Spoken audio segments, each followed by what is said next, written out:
Welcome back to the Armchair Generals. where we talk 40K's news, tactics, and lore. And so much more. We hope you enjoy the video. Welcome back to the Armchair Generals. Thank you for joining us today. As always, I am Crash, and with me is Nova Star. Hey, everybody, and today we'll be back. We'll be back.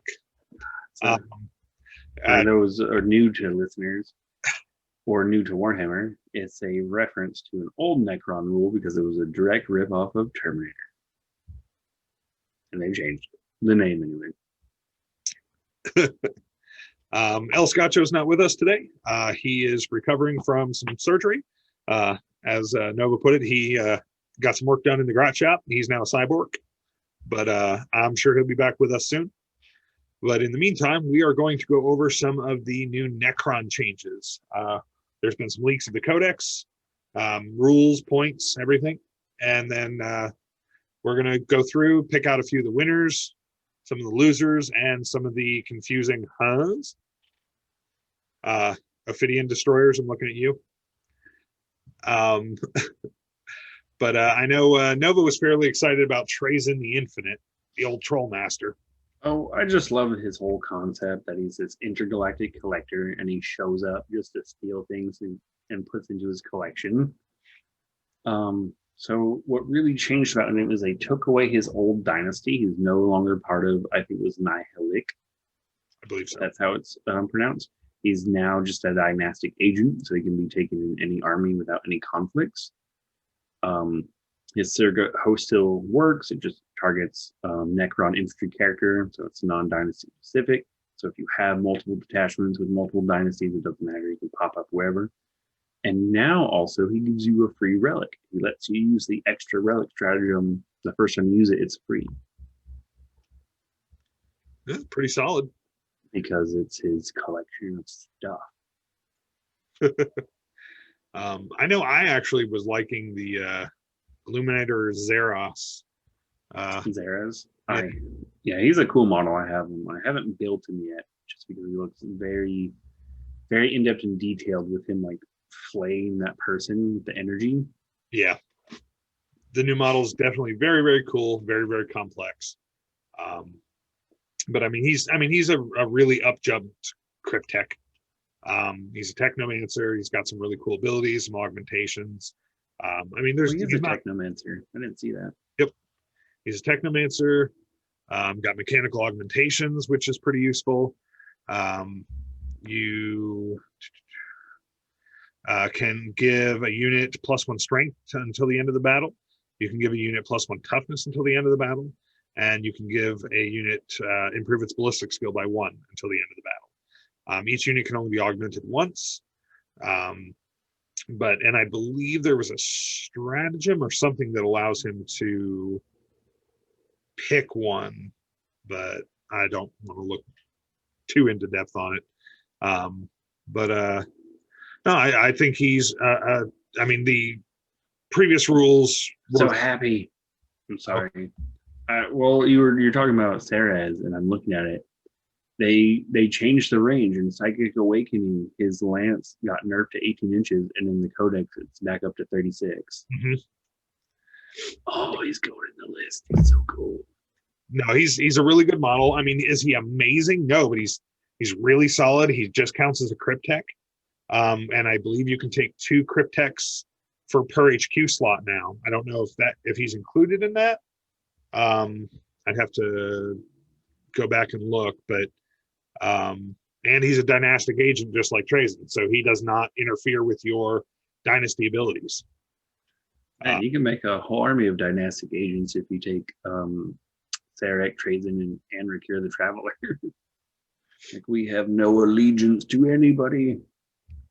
And none whatsoever. And Orcan the Diviner's a dynastic agent too. Most of the named characters are. See, I have a built-in dislike for Orcan because he and Trazyn have a feud. Oh, okay. Orcan even snuck in and like messed up Trazyn's collection and like unfroze all of his Tyranid monsters. And it was like basically a Warhammer version of Night at the Museum. See, I think of Trazen the Infinite like the Collector from Marvel, but yeah, Cooler. his collection is kind of nice at the museum. Nemesis Andrek is still kind of meh. Vargard Oberyn lost the ability to pull a unit with him, so there's really not much point in taking him now. I think his is a little better because it also works in melee. Oh, never mind. No, it just says range. If I read the whole rule, I'll be correct. But I mean, so it means you got to target him, so he does soak the attacks. That is true. But it means he doesn't take mortal wounds anymore for doing it. In the past, he took mortal wounds when he soaked those attacks. Oh, that's true. Yeah, this is a much more elegant system, I think. You just can't target the dude while his bodyguard's around. Cool. Yep. Oh, just think of Death Sharp Terminators for Death Guard. The ones with the scythes, because they have that bodyguard rule. So do Tau drones.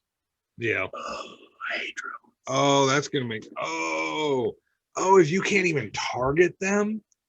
I hate drones so much. It's gonna make me hate drones more. I mean, if you can't even target them anymore, this looks like the way it's going rather than soaking wounds. You just can't target them while they're within range. Oh, that's going to make that Tau list I wrote up even better.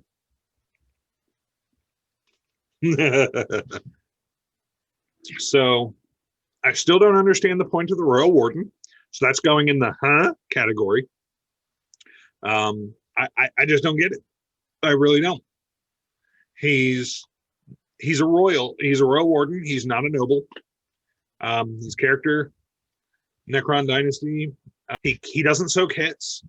While a friendly friendly dynasty core units within 6 inches of the model, each time that unit is selected to make a normal move or advance till the end of the phase, add 1 inch. And then he gets adaptive strategy.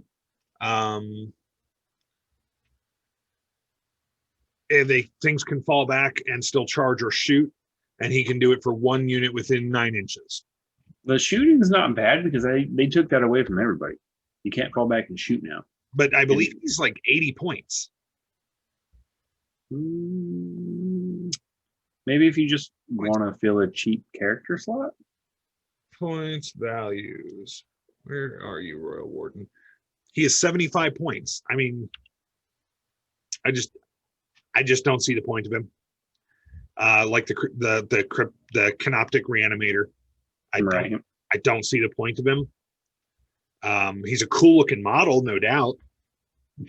GW doesn't really make bad models. I mean, they make models I don't like, but no one likes Pyrovores or Vespi. Okay, that's fair. I've never found anybody who likes Vespi. But Pyrovores are a rather old model. Yeah, I don't understand the point of the Royal Warden. I'm not entirely sure why the Destroyer Lord has been renamed the Locust Lord, but I think all hovery destroyers are now Locust because they did that with even the old destroyers. They're now Locust destroyers. They did. They've lost the just destroyer moniker. Yeah, it's Locust Destroyers and Locust Heavy Destroyers instead of Destroyers and Heavy Destroyers, and then Locust Lord. So I guess they're just factionizing them since they also have Scorpec Destroyers now. Yeah. Next Codex will get a Obadian or Ophelian. How do you say that? We'll get an Ophidian Lord. We'll get an Ophidian Lord and a Hexmark Lord. You mean a 3rd edition Necron Wraith Lord? Mm-hmm. But I mean, the Locust Lord's still decent. He didn't get anything that makes him really stand out. He's still solid to give him a Void Blade or a War Scythe and send him into melee. Right. Shooting's okay, but nothing special. You're better off giving him melee. The thing he can do is he can take a Resurrection Orb. And so he can run around with that Resurrection Orb, bringing back other destroyers. So yeah, but it's funny because his shooting's not great and very short range compared to the other Locust. And this is because it's an older model that they're shoehorning into a new role. Yeah. With that res orb, he's actually better to go run around with the Scorpic destroyers. He is. With the Resurrection Orb and a War Scythe, he's much better to. I mean, with a War Scythe, but he's still only got 4 attacks. He's a melee character. He's a melee focused character, and they still kept him at 4 attacks. I couldn't make him as good as their Scorpic Lord now. But I mean, War Scythe brings him up to strength 7, AP 4, damage 2. 4 attacks though, it's okay. But yeah, he's an okay choice. Like he's a niche choice. You know, if you want somebody that can run around with the Scorpic destroyers. He's the same movement as the Scorpic Lord. Is he really? Yeah, they're both movement 8. Oh, that's right. They dropped 2 inches off the movement of destroyers for some unknown reason. Because the new ones are fat with the pH. They can't go that fast. They thick. It just Scorpic Lord is still nasty. Like really nasty. I love that model. Was it with the paint job they gave it? It looks like the ABC robot from the old Judge Dredd movie. But yeah, I mean he's got the Flensing Claw, which doubles his attacks. Or you can use the Hyperphase Harvester. It's -1 to his hit rolls, and drops him back down to 4 attacks. Or you could use. No, yeah, you can't split it up with him. So yeah, I mean you can split it up, but you could throw 2 of the attacks through the Flensing Claw and get 4 attacks off of that, and then do 2 through the Hyperphase Harvester. But the Harvester, more, do you have soft targets, you have heavier targets, and they give you an option for each. Agreed. Sorry about that. I don't think Lords changed at all. Not really. The Staff of Light got better, but most of the Gauss weaponry did. I mean, I don't know that it's a Gauss weapon, but a lot of Necron shooting got better. The Catacomb Command Barge went up to 9 wounds, and it can take a Resurrection Orb, and it can take big heavy guns. The Catacomb Command Barge is probably what you're going to see in most armies. You're probably not going to see Lords. This guy's faster than the Destroyer Lord, has the same amount of attacks. You can give him a War Scythe, and he's going to be just as good. Yep. And he's got Quantum Shielding. They changed Quantum Shielding a lot. Quantum Shielding, did they? It used to be you rolled the dice, and if you rolled if you rolled under the damage roll of your opponent, like you didn't take the damage. Now it's 5+ invuln and 1 to 3 fails. A 1 to 3 on a wound roll fails. That's pretty awesome. Yeah, I mean, it was given a headache, so I know that everyone knew they were going to change it, but they didn't like utterly nerf it to the ground. So that's nice.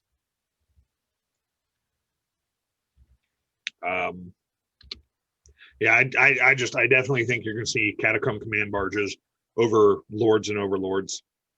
You might even keep the Staff of Light on it, since what looks like it got better was the range, right? Didn't they used to be range 12? They were range 12, and it got an extra strength and AP. I think it used to be strength 4, AP 1. Yeah, okay. So yeah, it's totally much better. And then in melee, it's strength of user, so it'll be strength 5, AP 2, damage 1. So yeah, same profile. He's got 4 attacks. Or you could give him a War Scythe and watch him really mess things up. He's barely less of a fighter than the Destroyer Lords in combat with the War Scythe. But he can have a Gauss cannon or a Tesla cannon, or he could do the Staff of Light. Yeah, I mean he's a really good HQ. I definitely think you're going to see more armies led by him than Lords and Overlords on foot, or Destroyer Lords, or sorry, Locusts. Goodness. The Voltaic Staff is so good too. Where's the Voltaic Staff? It's a relic that replaces the Staff of Light. It's range 18, assault 4, strength 6, 2 AP 2, 2 damage. In melee, it's strength +1, AP 2, -2 damage. And then Each time an attack hits on a 6, you get 2 hits. So it's Tesla. It's a Tesla staff. Wow, that is a really good relic on that, especially. But and with him being 9 wounds, Oh wow, this is cool too. I have not looked at these relics. These relics are really good. The Void Reaper, so it's a relic Void Scythe or War Scythe. Strength +2, AP4, damage 3. Each time an attack is made with this weapon, rules that ignore wounds cannot be used. It's a mini version of the Nightbringer. oh yeah, you definitely. All right. Locust Lord with the War Scythe, maybe your stock prices went back up if you're taking this relic. I mean, though, at that point, I would still probably. I mean, I'd still put it on the command bar. Locust Lord is 6 power. Catacomb Command Barge is 9. Yeah, I'd still put it on the Catacomb Command Barge. It's got more wounds. It's tougher. It's faster. Oh no, it's not tougher. It's got more wounds. It's faster. It's got just as many attacks. Same strength. And more guns. And more gun. A lot more gun. And quantum shielding. Quantum shielding. Relentless March. My will be done. You take 2 Catacomb Command Barges and you give one guy a Voltaic Staff. Because you've taken Trizin, you get a free relic. You get the other one, the Void Reaper. I mean, that is, yeah, the Catacomb. I had known the Catacomb Command Barge was better, but I didn't realize just how much better it was going to be. That upping it to 9 wounds really makes a big difference. All the Mancers are really good. Technomancers are the clear better choice. They're the most like the old Cryptex.